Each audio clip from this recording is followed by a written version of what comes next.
Na semana passada eu contei a história de um ser criado para não sentir nada. Um ser que nasceu no escuro, descartado, que sobreviveu sem nome, sem destino, sem nenhuma escolha sobre o que era. Hoje eu quero contar a história do outro lado dessa mesma moeda, porque o Rei Pálido criou mais de um filho, e nem todos eles nasceram do vazio. O Cavaleiro foi criado para desaparecer. A Hornet foi criada para continuar. E a diferença entre essas duas coisas é o que define tudo o que ela é e tudo que ela vai perder no caminho. Enquanto eu conto isso, estou pintando a Hornet aqui. E a primeira diferença em relação ao Cavaleiro aparece já nas primeiras pinceladas. Ela tem cor. Vermelho, branco, o fio de seda que atravessa a composição inteira como uma intenção. O Cavaleiro era sombra. Você começa no escuro e vai revelando camadas, quase como escavar alguma coisa que não quer ser encontrada. A Hornet não. Ela se impõe. E pintá-la tem uma qualidade diferente. Não é revelar, é construir presença. E faz sentido, porque é exatamente o que ela faz toda vez que aparece no jogo.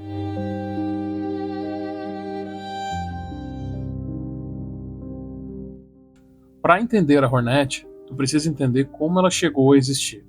E a resposta não é bonita. Ela não foi criada por amor. Ela foi criada por um acordo.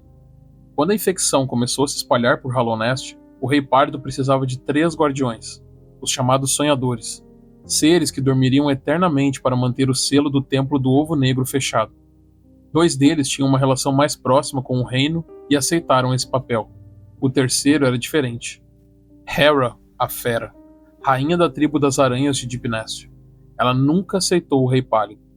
Nunca curvou a cabeça para ele. Deep Nest era o lugar mais perigoso e selvagem de Hallownest. Escuro, labiríntico, impenetrável. E Hera era a rainha disso tudo. O Rei Pálido foi até ela com um pedido. Ela disse não, mas aí fez uma contraproposta.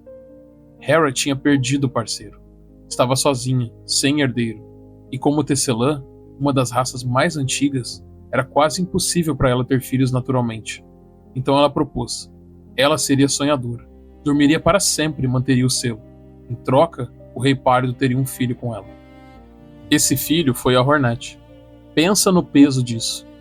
Hera abriu mão da própria vida consciente, de estar acordada, de ver o mundo, de conhecer a filha que acabara de trazer para ele, para garantir que esse filho existisse. Ela fechou os olhos antes de ver a Hornet crescer, antes de ensinar qualquer coisa, antes de qualquer conversa real. Só teve tempo para uma coisa. Antes de dormir, ela disse para a Hornet que seguisse seus próprios desejos. Não os desejos de Hallownest, não os do Rei Pálido, os seus. E então, sumiu para sempre.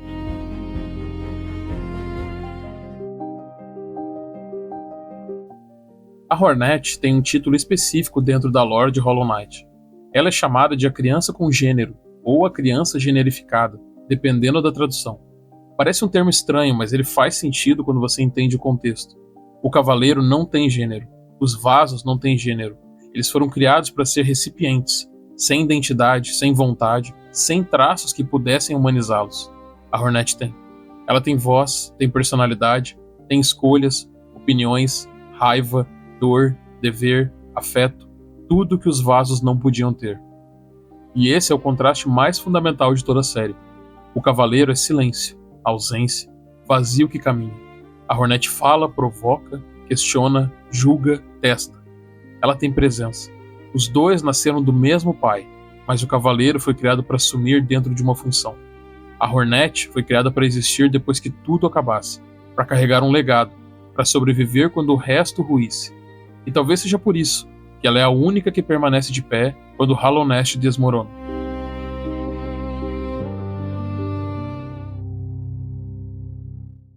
Depois que Hera adormeceu, a Hornet cresceu em Deep Nest, aquele lugar de escuridão absoluta, labirinto sem fim, criaturas que perturbam qualquer intruso. A parte de Hollow Knight que a maioria das pessoas atravessa rápido, sem querer parar para olhar em volta. Ela cresceu lá, sem mãe, sem o Rei Pálido por perto, rodeada pela tribo das aranhas, que era o único elo que restava com Hera. Em algum momento ela foi levada ao Palácio Branco, criada pela Dama Branca, a rainha de Hallownest, treinada na colmeia pela Rainha Vespa, Uma criança passada de mão em mão por figuras de poder, cada um com uma visão diferente do que ela deveria ser. A mãe que queria que ela seguisse os próprios desejos, o pai que precisava de uma sentinela, a madrasta que a criou num palácio, uma rainha que a treinou para lutar. Enquanto esse vermelho vai tomando forma na peça, é difícil não pensar nisso. A Hornet visualmente parece leve, elegante, quase delicada, mas ela cresceu em Deep Nest, em um dos lugares mais hostis de Hollow Nest, sem mãe, construída por ausência. O fio que ela usa em combate não é ornamento, é precisão, é sobrevivência treinada. Quando Hollow Knight começa, a infecção já consumiu boa parte desse mundo.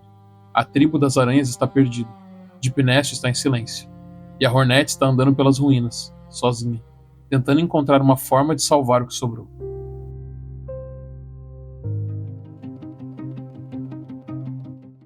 É aqui que você a encontra pela primeira vez no jogo, na Floresta Verde, na Green Path, aquele lugar que eu já falei que é meu favorito em Hollow Knight. Aquela sensação de que o mundo finalmente respira depois de tanto cinza e escuridão. E foi ali, em meio a tudo isso, que a Hornet apareceu pela primeira vez para mim. Ela não se apresenta. Ela cruza o caminho do cavaleiro por um segundo, observa e some. Você a vê 2 ou 3 vezes passando rápido antes de conseguir alcançá-la. E quando finalmente acontece, ela luta. O que me marcou nesse momento não foi a batalha em si. Foi a sensação de que ela já entendia aquele mundo muito melhor do que eu.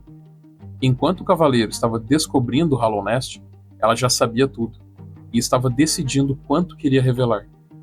Ela não parecia um boss, parecia uma presença que muda o tom do jogo. Sua função em Hollow Knight é verificar se o cavaleiro é forte o suficiente para completar o que precisa ser completado.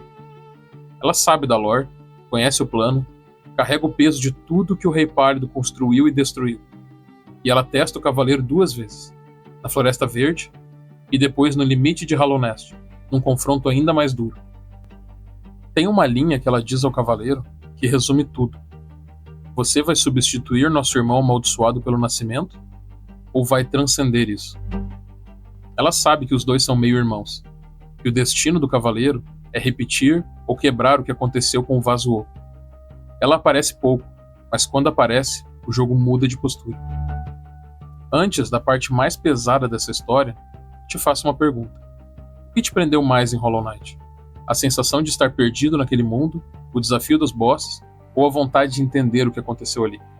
Porque eu acho que esse jogo divide muito as pessoas nesse sentido, e quero muito saber como vocês experienciaram ele nos comentários.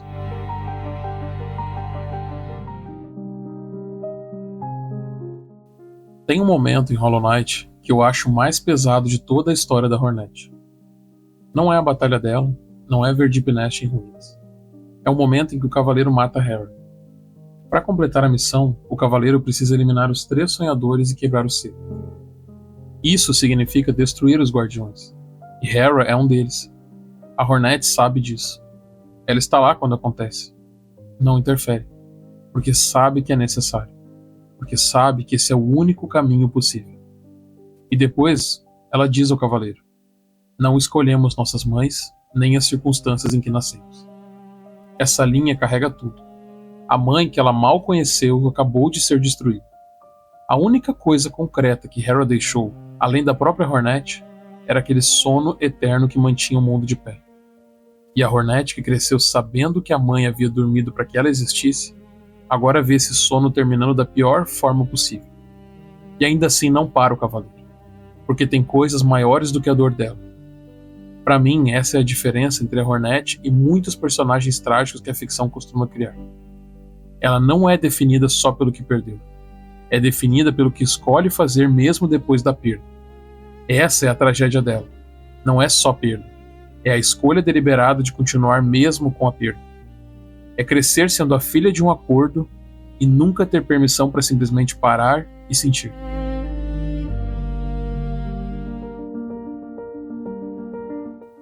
Eu preciso ser honesto aqui. Eu ainda não joguei Silksong do jeito que eu gostaria. Então essa parte eu olho mais como alguém que passou anos esperando esse jogo, acompanhando o desenvolvimento, pesquisando a lore e tentando entender por que a Hornet precisava sair de Hollow Nest. E tem um detalhe de bastidor que acho importante contar. Silksong não começou com esse projeto enorme. A ideia original era uma expansão de Hollow Knight com a Hornet como protagonista. Uma DLC. Algo contido. Mas ela cresceu. O mundo cresceu. A história cresceu. Até que a Team Cherry percebeu que a Hornet não cabia numa expansão. Ela precisava de um jogo próprio. Isso diz muito sobre o que ela representa. Ela nunca coube no papel de coadjuvante. Nunca foi só um boss ou só uma guia, só uma presença de apoio. Sempre havia mais. No Silksong, a história começa com ela sendo capturada e levada para Farlum, um reino estranho, assombrado, governado por seda e canção, com uma cidadela brilhante no topo que funciona como destino de peregrinação. O que a pesquisa e o lore do jogo sugerem é que Farlum parece estar profundamente ligado aos tecelões. A seda, a herança que conecta a Hornet à mãe, a Hera, a tudo que ela nunca chegou a conhecer de verdade. É como se ela fosse capturada e jogada justamente no lugar que guarda as respostas que sempre faltaram. A jornada dela em Silksong não é proteger Hollow Nest. Não é servir a visão do Rei Pálido. É subir, contra tudo que tenta prendê-la, em direção a alguma verdade sobre quem ela é quando ninguém está pedindo que ela guarde nada. E isso, para mim, é a pergunta central de Silksong antes mesmo de jogar. Quem é a Hornet quando ela para de ser a sentinela dos outros e começa a caminhar pela própria história? Onde Hollow Knight descia para o abismo, Silksong sobe para a cidadela. Onde o cavaleiro foi criado para desaparecer, a Hornet foi criada para continuar. E em Farlum, pela primeira vez, ela tem a chance de ser o que a mãe pediu. Ela mesma. Hollow Knight e Silksong contam histórias paralelas sobre o que significa existir sem escolha sobre como você começa.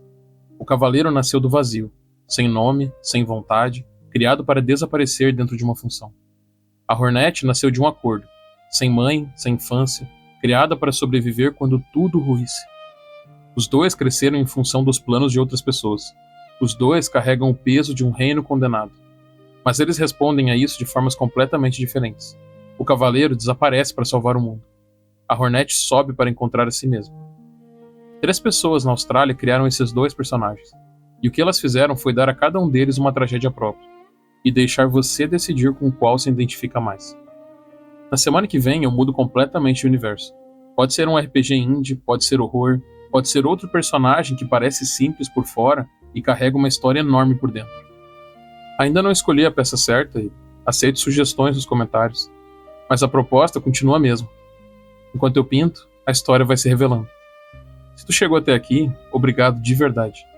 Deixa um like se esses 2 episódios de Hollow Knight te prenderam e se inscreve no canal, porque é exatamente esse formato que eu quero continuar construindo aqui. Até semana que vem e valeu!